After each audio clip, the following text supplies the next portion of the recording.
Wouldn't it be nice if when you checked in and you had something, I don't know, on the wall of the hotel room, where did you come from? What time zone did you come from? And there's some really technical things to understand. I think we're at a risk point here where we can adopt a measure or metrics too early that are related to circadian photobiology. As people, we're really complicated. But I tend to think we're still in the early days of knowing exactly what those numbers should be and how long and where they should be measured. And I think as an industry, we need to be careful that we're not trying to over-quantify them too soon.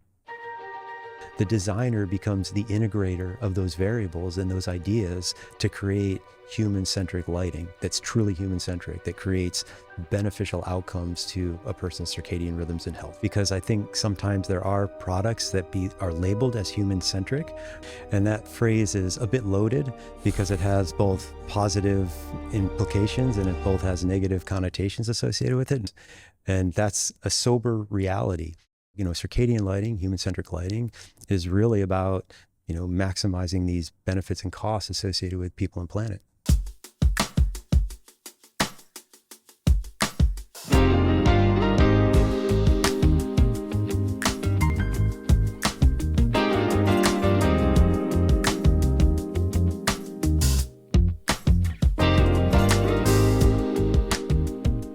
Welcome to the Light Pod, built by Light-Eye, the #1 podcast when it comes to thought-provoking and inspirational conversations around the people, the process, and the product of design, all with a little love for lighting along the way. I'm your host, Sam Corbel, and today we welcome to the podcast Kevin Hauser. Kevin is a professor at Oregon State University, and we're going to talk a little bit more about the work he's done really over a period of time, but also brought together when it comes to the impact that light makes on humans and our health, and more specifically around circadian rhythms. Kevin is a professor at Oregon State and a chief engineer at Pacifica Northwest National Laboratory. With over 150 publications and numerous global presentations, Kevin is a leader in the field of lighting research, focusing on human response to light.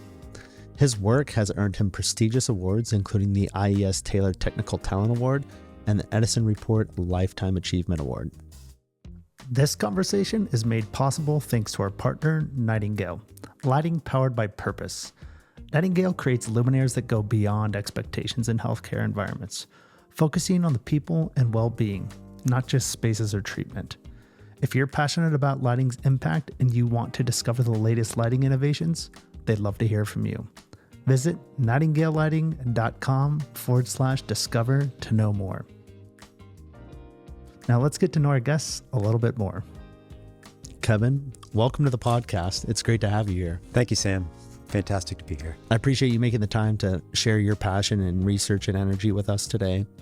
Speaking of which, we're in San Diego at the IELD Enlighten Americas conference. What's it been like to be here for you? Oh, for sure. It's been a while since I've been to an ILD conference. I've been delighted to see how well attended it is and just great conversations and good sessions. So beautiful location. Before you in Oregon, share with everyone just a little bit of your background and how you've tenured yourself in the system of education and research. Yeah, sure. So I've been in Oregon State University for 5 years now.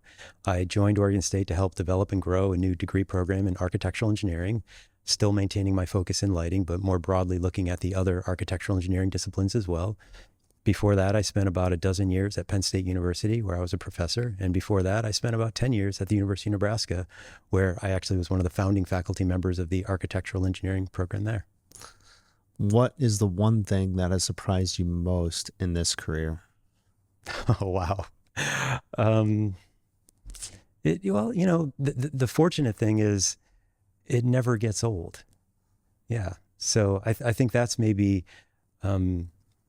there's always something new to be learning about. Mm-hmm. Always, whether it's a new technology, a new idea, a new understanding about brain science or psychology. Maybe the most refreshing thing is that it's a career that isn't static. Why does this matter? At what point did we say light makes an impact on our human health? And at what point did we decide that it was important to study and then start to conclude on that? Yeah. So I actually want to talk a little more broadly than just circadian lighting to what is sometimes called human-centric lighting. And that phrase is a bit loaded because it has both positive implications and it both has negative connotations associated with it. And we'll probably get into some of that. But if I think about human-centric lighting or circadian lighting, if we just focus on that component of human-centric lighting, it really goes back to the beginning of time. I mean, if we think about architecture and the way people organized their lives before we had electric lighting, we were living with the diurnal pattern of light and dark that comes with the 24-hour cycle of a day. And we were changing our lifestyles based on season, harvest time, winter time, we do different things during different periods of the year. And so in a way, what we're discovering now with circadian lighting is really a recollection of what we evolved under all the while. So the question of when did human-centric lighting or when did circadian lighting become a thing? It's really when did we rediscover it to become a thing and begin to make it part of our set of considerations when we're designing architectural lighting? Mm-hmm. Why do you think it matters in architectural lighting? Well, it matters because of a couple things. So we are basically an indoor species. You've probably heard the statistic that people tend to spend about 90% of our time indoors. This is adults that are living in the developed world. We spend about 6 or 7% of our time in vehicles and the other fraction walking between vehicles and cars. And that's a sober reality. But because of that, because we spend so much time indoors, buildings are having a huge influence on our psychological well-being, our physiological health, our biological operation of our body, in addition to, of course, our visual environment and the way that we see things. Meanwhile, buildings are also a massive contributor to energy use, and they're a part of the ecological impact that we have on the earth. And so I think about buildings and the construction of the built environment as really being a balance between what are we doing for the benefit of people, how are we minimizing the harms that we're doing on the ecological impacts, and how do we balance these things? So, circadian lighting, human-centric lighting is really about, maximizing these benefits and costs associated with people and planet. When you think about maximizing those benefits and those costs, why now? Why in the last 10 years is it all of a sudden something that everybody wants to talk about? So let's focus on the circadian lighting part of human-centric lighting for a moment. We have a photoreceptor in our eye called the intrinsically photosensitive retinal ganglion cell that expresses melanopsin. This maps onto a region of our brain that controls functions that are not only visual. So what we might sometimes refer to as non-visual responses. By the way, I don't really love the term non-visual responses. It's kind of like defining something for what it's not. We wouldn't define cat as not a dog. So we really shouldn't define non-visual responses. But what we're talking about there are things like neuroendocrine responses. This would be like things like our body's production or suppression of melatonin, neurobehavioral responses. So even things like circulation and navigation can be guided by light. Mm-hmm. So we see a light cue, it tells us to look a certain way and maybe walk in a certain direction. So that's a neurobehavioral response. So some of these responses, like pupil dilation, this can happen on a very short, rapid, instantaneous basis. Others, like circadian responses, like circadian phase shifting or melatonin production, can happen cyclically over a 24-hour cycle. In the last 20 years, so it was only about the turn of the century where the IPRGC was identified and you could say discovered and recognized that it's part of the mammalian eye.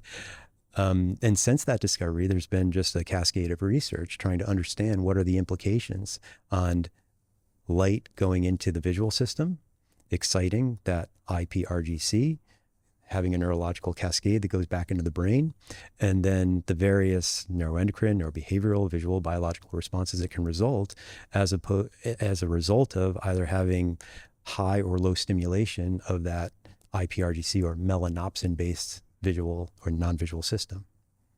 In the past 20 years, that it's become the time that we're thinking about it. There's the discovery of the IPRGC. Yes. Naturally, people are like, ooh, part of the human body. We didn't know. Let's go. Right. How much research has been done within, what might be like peripherally adjacent to the architectural lighting industry versus completely outside of it? Yeah, actually, I think much of the research on this is peripherally adjacent to the lighting industry.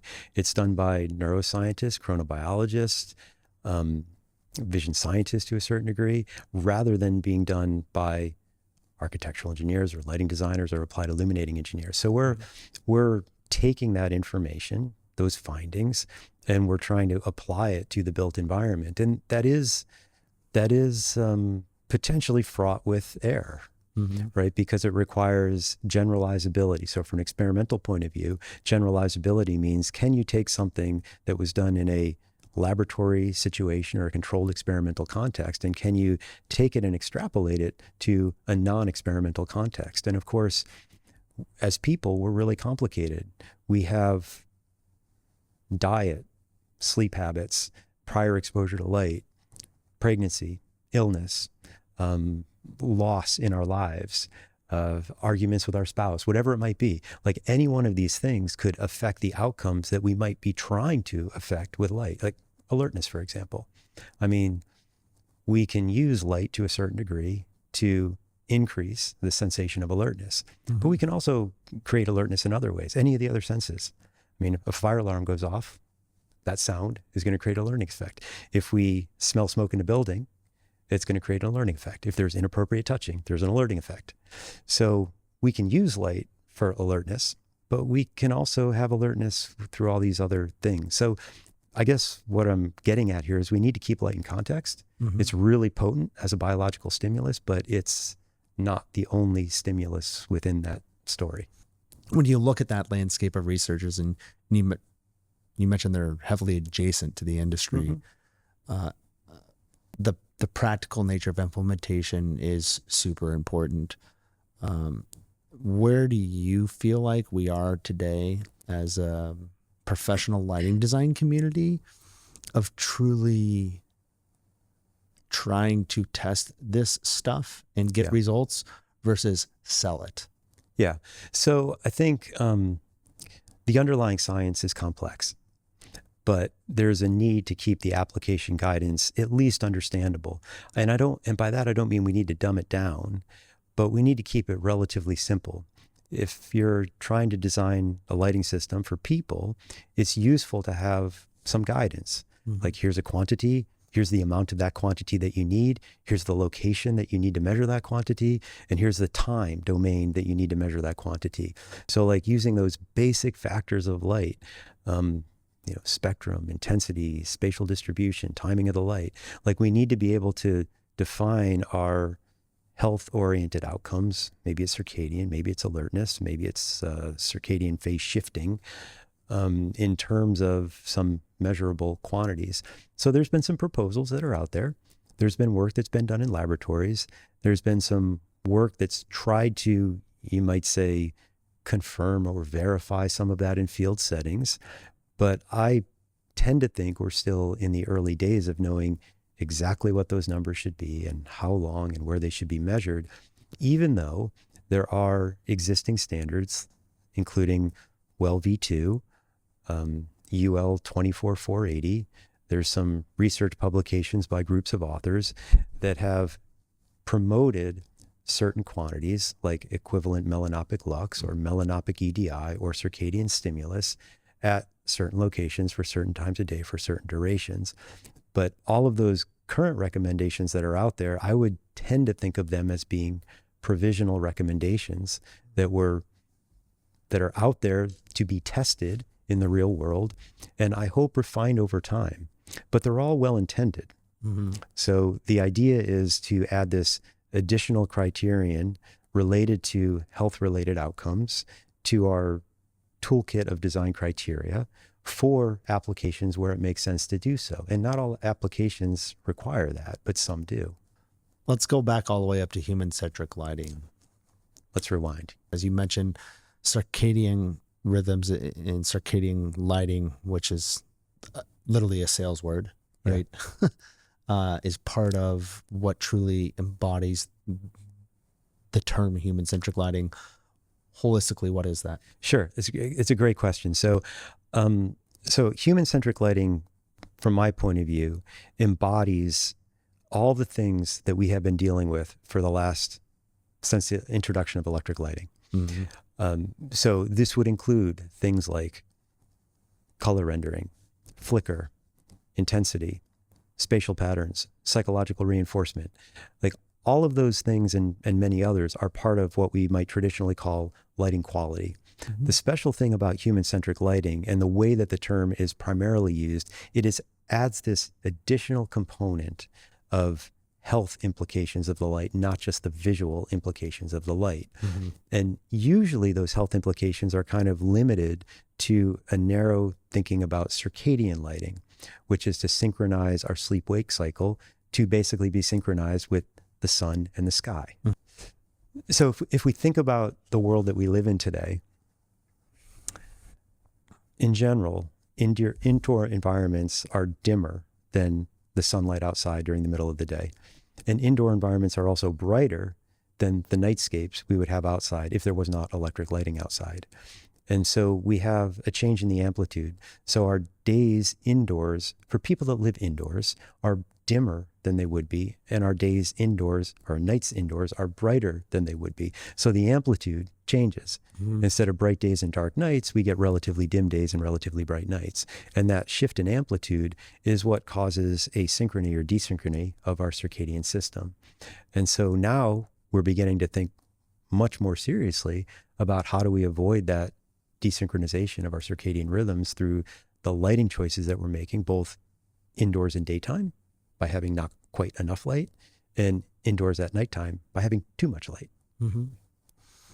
As we look forward to the future, there's still a lot of work here to do. Where do you think we're at today? If you can take a snapshot of understanding those psychological effects of light and those biological effects of light. I like to say light is still for vision and light is still for psychological reinforcement. And in fact, I think in many design applications, those still do rise to the top of the priority list and the design criteria list. If you're a designer designing a restaurant where people might be coming for a 90-minute or 2-hour experience, you're probably not going to be focused on circadian lighting design. You're probably going to be focused on the psychological reinforcement aspects of that visual experience that they're going to have in that setting. So we know a lot about psychological aspects of lighting, and there's a lot of horse sense that designers have developed over the years, and there also is research that supports that. So we know, for example, the aspects of spatial distribution of light and luminous intensity and the patterns and the timing, if we want to create something like an environment that feels relaxing versus tense, or spacious versus enclosed, or public versus private. We can use light and spatial tricks essentially to create those types of psychological reinforcements and psychological elements. We can use light as a navigational tool to support circulation and routing, using hierarchy and contrast to do those things. And those are essential features of the psychological aspects of lighting that absolutely do not go away. They're not replaced in any way by considerations of light and health or alertness or circadian photobiology. It's like these new understandings add to what we already know. It's hard to quantify that stuff. It is hard to quantify that stuff. And honestly, I think some of the, at least where we're at right now in 2024, some of the health-related aspects of light are also difficult to quantify.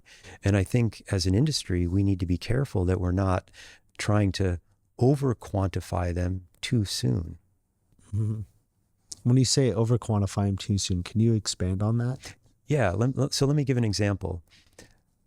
If we rewind to 1924, that's when the lumen was defined. And the lumen is defined using a function. It's kind of a bell-shaped curve that implies that our peak spectral sensitivity is in kind of the yellow-green region of the spectrum, and then we get progressively less sensitivity to the longer wavelengths and the shorter wavelengths. So that's called the luminous efficiency function. And whenever we have a light source, we use that to determine the number of lumens that are produced by the light source. Now, as a very blunt instrument, the number of lumens does tell us something about brightness. So generally speaking, more lumens means there's more, quote, light coming out of the light source.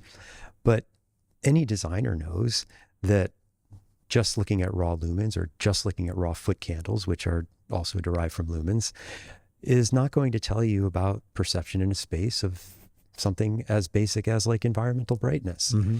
And so the lumen on its own is a true function.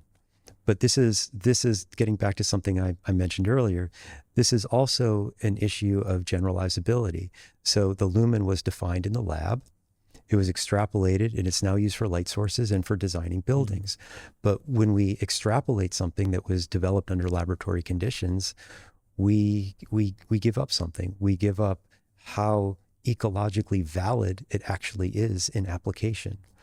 And so I think we're at a risk point here where we can adopt a measure or metrics too early that are related to circadian photobiology that don't end up having the ecologically valid utility that we would hope them to have. When you look at circadian lighting today, there is not enough research, but there's a lot now. And there have been some of those test metrics that have been implemented and measured both on that psychological and biological side of things. What do we know right now? So what do we know right now? Let me respond to a couple other things you said in there. So I think it's important for us to have some scientific humility and to acknowledge where we are at in our understanding and our continuum of knowledge acquisition. And there is a lot that's known, and I think there's absolutely enough that's known so that we can provide actionable guidance to the lighting design community. However, the risk is that that is presented as though it is settled science, and it shouldn't be. It should be presented as though this is provisional recommendations based on what we know today, and as we gather more information, as this even goes into practice and people start designing and implementing and learning, it worked or it didn't work, then we make continuous adjustments for the next decade or decades, as long as it takes before the science and the application tend to merge and we get greater coherence. And the concern I see now is that some of the standards are written in such a black and white way, it implies that the science is already settled. And that has a couple problems. One, it really sends the wrong message to the design community. It takes away flexibility. It takes away opportunity for innovation. So that's one problem. Two, it sends the wrong message to the scientific community. Like, this is already settled. We don't need to work on this anymore. The research is over. Neither of those would be the right messages. So then now let me get back to your question. Like, what do we know now? Like, what can we actionably offer? So one recommendation that's been promoted by some people and organizations is to use 250 melanopic equivalent daylight illuminance, melanopic EDI, at the plane of an observer's eye for several hours. The number of hours varies with the recommendation during daytime hours. So 250 melanopic EDI. So this is a measure that's similar in a lot of ways to a lux, although it's weighted differently. It's weighted based on the melanopic action spectrum of the IPRGC rather than being weighted based on our cone photoreceptors. But it's calculated in such a way that it's reported in units of lux, which are the same units that we use to report illuminance. So this is very complicated, right? But it allows us to have a computable number delivering vertically at a person's eyes that for a certain period of time that will supposedly help to support biological health in terms of entraining circadian rhythms. Which there's light you can see and there's light you can't see. And if we've forgotten that, just remember you put sunscreen on every day because the sun's got light that hits you and burns you, but you can't see that. And we call that UV. Okay. You talked about melanopic lux versus regular lux. Lux is a measurement of that visual light. Melanopic lux it is part of the visible light spectrum, but what we're actually measuring is something that's hitting cells in our eyes that we don't used to see, but controls our circadian rhythm. And why controlling the circadian rhythm is important is because that's who we are biologically, but now we're inside. And it's kind of like crazy to think about, but we've kind of been screwing with ourselves for a really long time. Yeah. And there have been impacts to it. So that's not going to change. And we're just trying to not necessarily get back to living outdoors, but get better at living indoors. Yeah, it's getting better at living indoors. How do we design indoor environments to help us entrain ourselves on a circadian 24-hour cycle? I want to take a quick break, but when we come back, we'll keep going in terms of what we know, what's, as you said, preliminarily, out there, but still to be tested, and what we still hope to be able to discover. Does that sound good? Sounds great, Sam. Thanks, Kevin. Thanks, Sam.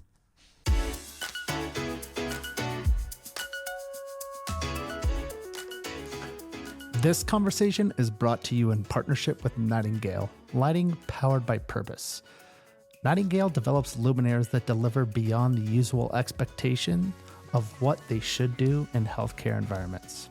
As an expert medical brand, they make lighting about people, not just spaces, about feeling well, not just treatment. If you're passionate about lighting's positive impact on people, you want to discover the latest lighting innovations, and you also want to share your thoughts about the future of lighting, they'd love to hear from you. Visit nightingalelighting.com/discover to know more.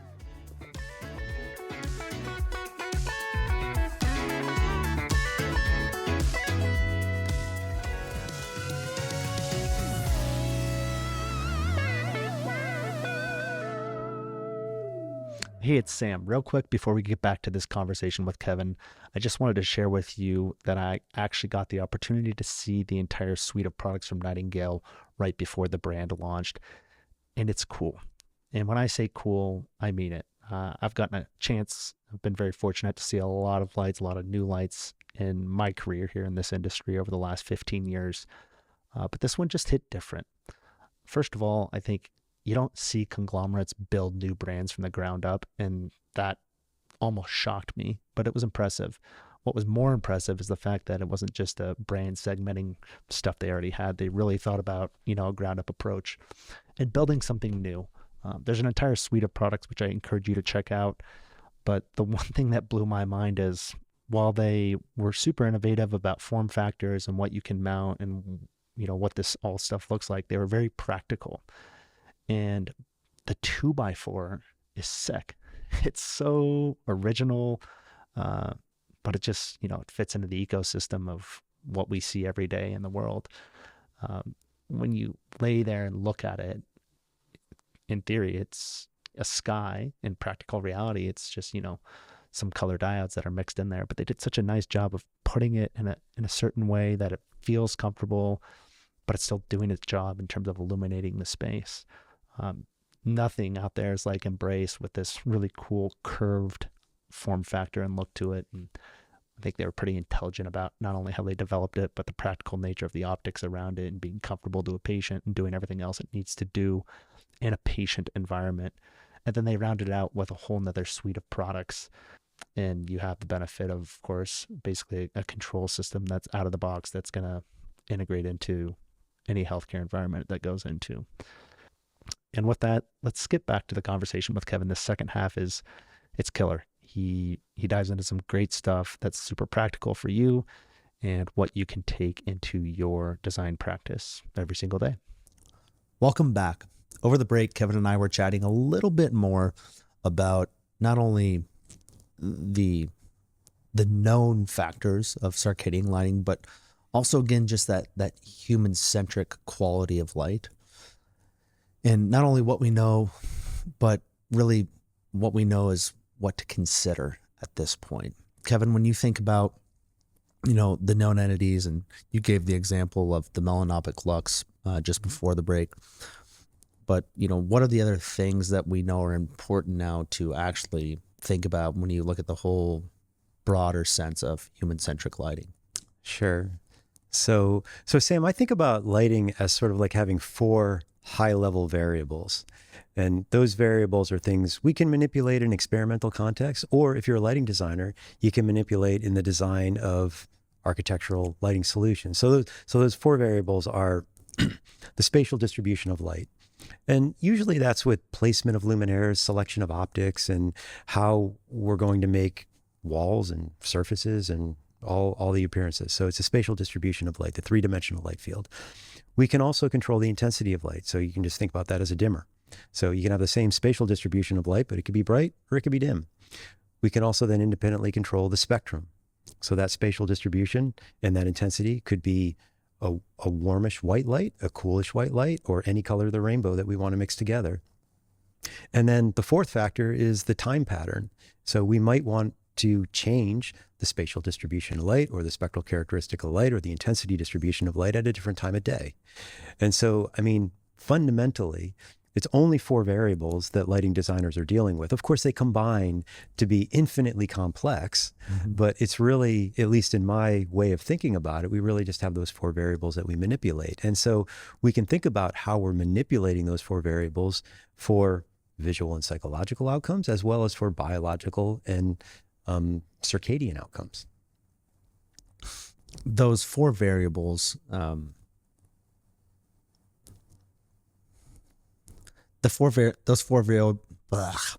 those four variables are something that are maybe more obvious and less obvious.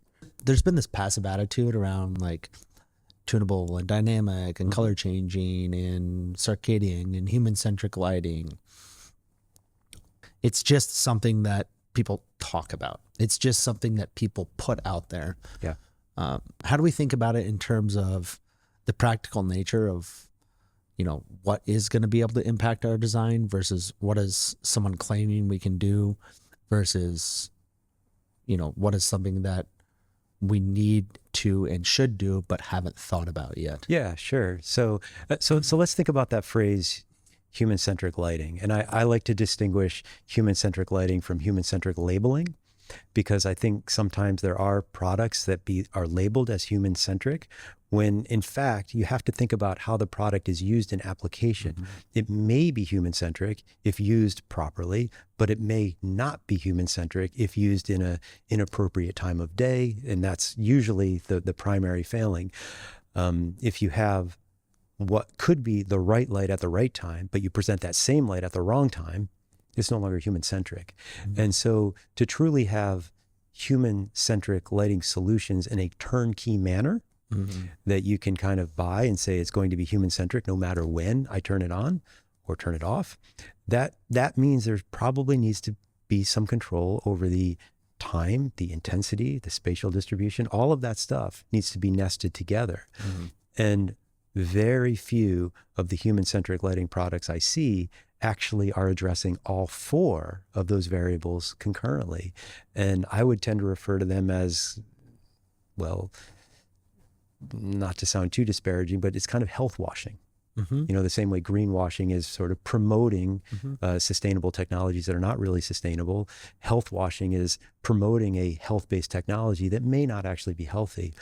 And there are many conventional light sources or lighting products and lighting controls that if they're used in the hands of a capable designer, they can be integrated together to create beautiful human-centric lighting solutions without being labeled as human-centric. So it's the designer becomes the integrator of those variables and those ideas to create human-centric lighting that's truly human-centric, that creates beneficial outcomes to a person's circadian rhythms and health. We talked about that metric of, you know, the biological measurement of light for what's happening in our eyeballs. What do we know about the perception of light in terms of not necessarily quantifying it, but what do we know that we can ask to get some answers to make sure we send ourselves down the right rabbit hole in the right direction? Sure. So, I mean, it is sort of an inconvenient truth that we're all a little bit different. And so we have to rely on statistical modeling and probability to kind of understand general trends. This is part of actually trying to generalize research, because there's been a lot of research that's been done on Alzheimer's patients or people that are in senior living centers or even infants in some cases. But does that same research apply to a person who is working during the day, sleeping at night? Maybe they're middle-aged and they're generally healthy, right? Different people can have different needs. And then developing on your point, we also have different likes and dislikes. Mm-hmm. And there needs to be space to account for that. It's hard to make design guidelines around that. When we make design guidelines, whether it's a recommendation for an illuminance level or a correlated color temperature or a color rendering index, those are partly based on experimental work that's been done in the past, which is based on sampling a small number of research participants that are involved in that. And it's also based on consensus building among people that have been applying these products in practice and coming to the conclusion that I don't get complaints when I do that. That generally works pretty well. And so things like a recommended practice from the Illuminating Engineering Society is going to recommend ideas about how to do design based on merging of consensus and best practices and horse sense with science. When you think about science and science communication, it has to go somewhere, but it has to also be able to be something people are willing to receive and something people are willing to absorb. If we take what we know about the biological and psychological effects of light, what we've studied, what we're trying to put into the market, test out, and make sure that it is able to be executed as opposed to just published and theoretically designed. Sure. What environments would you say are probably the most prevalent to adopt all of this today? Yeah, right. So I think the most interesting environments are environments where people sleep and are also awake. Because when we wake and when we sleep, we have different lighting requirements. Mm-hmm. And so this would include places like private residences, healthcare settings where there's overnight patients, hotels, because these are places where people are coming in. They have maybe one requirement for the lighting in the morning. They might have a slightly different requirement during the day. In the hours before sleep, they have a different requirement where you might want to dim the lighting down, make it less biologically potent, which usually means cutting out some of that short wavelength radiation. Often that's associated with making the light warmer. Mm-hmm. And then at bedtime, when people are actually sleeping, we need beneficial darkness. Like we need darkness to do that. And I wouldn't take darkness for granted either, because there's a lot of people that live in places where light's coming in through their bedroom windows. So even allowing for shades or blinds to allow dark sleeping rooms is a part of photobiologically correct and circadian active lighting. Let's pick on each one of them just a little bit more. In the residential application, you mentioned all of those variables earlier. Controlling all four of them based on the fact that most people move into a home, they don't build and don't own the technology ahead of time. It's all kind of app-based right now at best. Mm-hmm. There's certainly not a science pro tip in that app yet either. Yeah.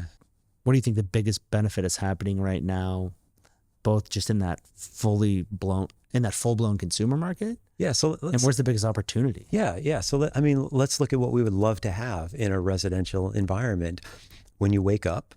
And let's make an assumption here. The assumption is the homeowners work during the day, sleep at night. Mm-hmm.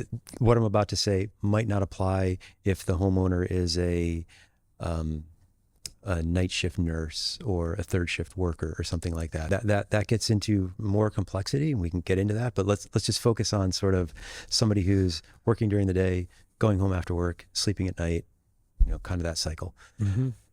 or going to school or whatever it might be. We want really high biological potency light in the morning hours, right after the person wakes up. That helps to stop the body's production of melatonin. That stop of production of melatonin allows that system of the body to essentially rest and recover, so that in the evening hours, it's prepared to make melatonin, which is a marker for sleep. Mm-hmm. So as in the morning, if we can high dose of high melanopic light in the morning, that's super healthy. What does that mean? I mean, if it's achieved through electric lighting, that probably means using cooler. CCT is not a perfect correlate with biological potency, but in general, if we're using phosphor converted LEDs rather than a color mixed LED platform, a cooler light source will generally be more biologically potent. We want to present that brightly. Ideally, the person could spend some time outdoors. If you can walk to work and there's daylight hours when you're walking to work, as opposed to walking to work in darkness, that's really, really healthy thing to do. Let's assume the person now goes to their place of work or wherever they go for the day. In the evening, we don't want that same light. Now we want something that's going to be kind of allowing you to get into the night. So we want warmer or less biologically potent light. Usually that means warmer CCTs. Usually that means dimmed light. And then again, as we kind of alluded to before, we want darkness in the sleeping room. So we want blinds or shades on the windows to keep outside light from the bedroom. Let's move to that healthcare space. Mm-hmm. A similar trend could be followed for the patient. Yeah. Of course, as a patient in a healthcare facility, there are people interacting with them. It adds that next layer of complexity. Next layer of complexity for sure. Because now we have two groups of people that may have different sleep-wake needs that are now occupying potentially the same space, but certainly adjacent spaces. Like there might be a nurse station that's away from a patient room, but the nurse might need to go into the patient room to do certain activities during the night. So this is where it gets a little more complicated, because you want to provide darkness for the patients so that their circadian rhythms can be entrained. But the night shift nurses and medical professionals, we want them to be alert. They're doing an important societal service by being there. We want them to be alert during that time period.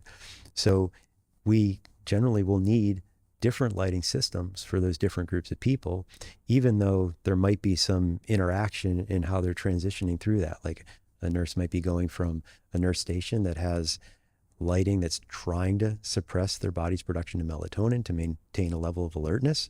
But then they might have to leave that space temporarily to interact with a patient where we'd want there to be dimmer, darker light so that that patient is not having their melatonin suppressed and they can get a good night's sleep. So these are much more difficult situations. Mm-hmm.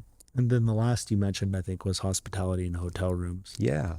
Yeah. So with hospitality in hotel, I think this is ripe for real innovation, especially since so many people come to hotels jet lagged.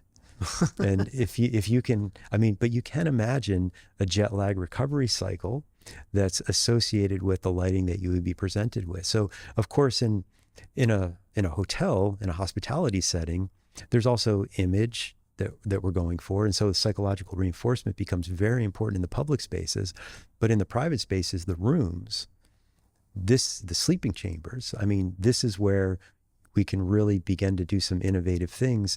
And wouldn't it be nice if when you checked in and you had something, I don't know, on the wall of the hotel room, where did you come from? What time zone did you come from? It's simplified, so that the lighting could then adjust accordingly to help you either get ready for sleep or stay awake so that you'd be getting ready for sleep later.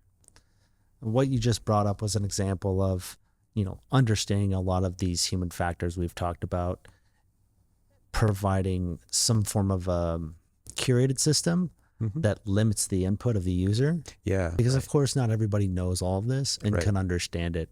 There's a great danger when a pitch, a product, a term, the human-centric term is kicked around as, well, it does it, or we can do it, or yeah, no problem. It's hard to get away from that. Probably impossible, actually.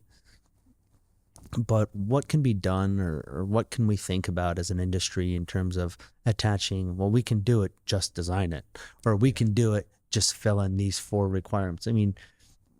We're in a modern era. Like, you open up the lights in your house, and when they plug on, it's like, turning on your new piece of tech for the first time. Hey, is this your own home? Mm-hmm. And then walking through 6 prompts, and that sets a profile on that. Mm-hmm. To then, react in a certain way. A push notification to your phone 2 months later.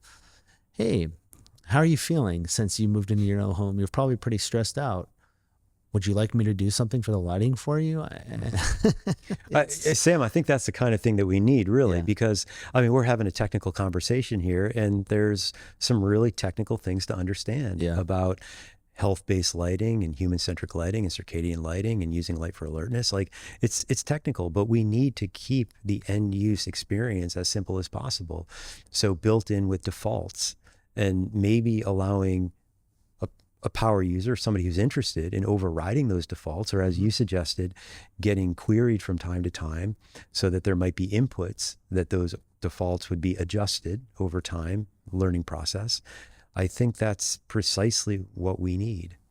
Because we're certainly not there in terms of having everything understood.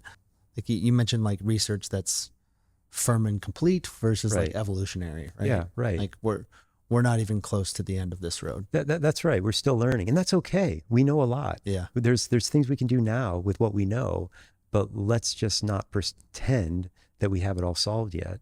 And I think that also goes on the side of tangible user interfaces to make this stuff usable. Mm-hmm. But I think the interfaces or the defaults have to address, again, I'm repeating myself here, but they have to address the timing, they have to address the spectrum, they have to address the spatial distribution, they have to address the intensity. You know, and if those things can be baked into a solution appropriately so that we do actually get the right light at the right time of day, maybe even considering seasonal variations and synchronization with the outdoors, you know, we can begin to create these genuinely nature-based, human-centric lighting solutions. There's been a lot of information here. We've covered a lot in a very short amount of time, and I really appreciate it. Thanks for laying it out in a what I would call like a play, pause, digestible format. You know, it really is there, and there's a lot of advice here to unpack. When you look at like the number one thing to do if human-centric lighting is of interest on a project today, what's the number one place people could start? Number one place to start with human-centric lighting. Well, yeah, so we've talked about this from a technology point of view, mostly. Most of our conversation has been there. And, you know, from what we know about the science, the individual has a role to play too. And we have different levels of ability of what we can do. But insofar as we as individuals can control some of our life, spending time outdoors during the daytime is a healthy thing to do. You know, if it is possible to spend some morning time outside or some lunchtime time outside, if the job allows, I would say do that. That's a healthy, human-centric, not just lighting. It is lighting, but it's beyond that. It's fresh air. It's walking and motion and movement. So that's one thing we can do. I do think about human-centric lighting from a point of view of seek or provide, and what I just described is kind of the seek category, the individual's responsibility to seek human-centric lighting.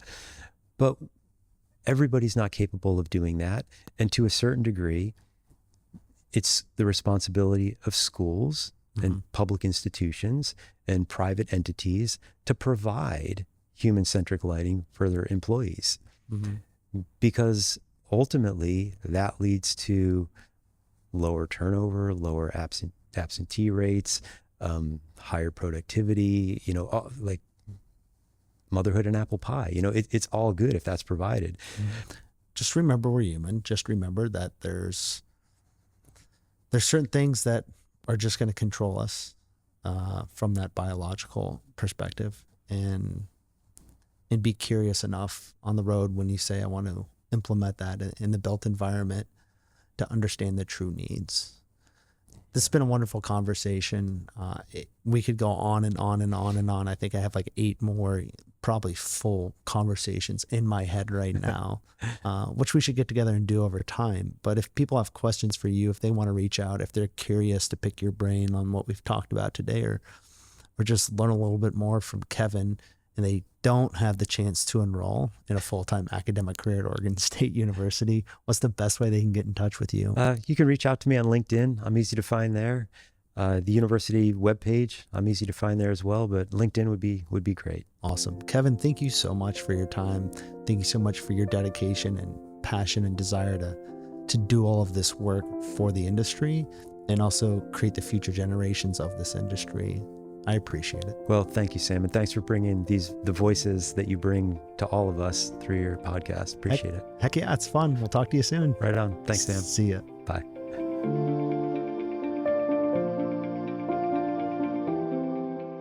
Hey, it's Sam. Thanks again for listening to this episode of the Light Pod. In case you didn't know, this entire episode was actually also produced with a video attached to it. So make sure wherever you listen to this, you think about watching it next time.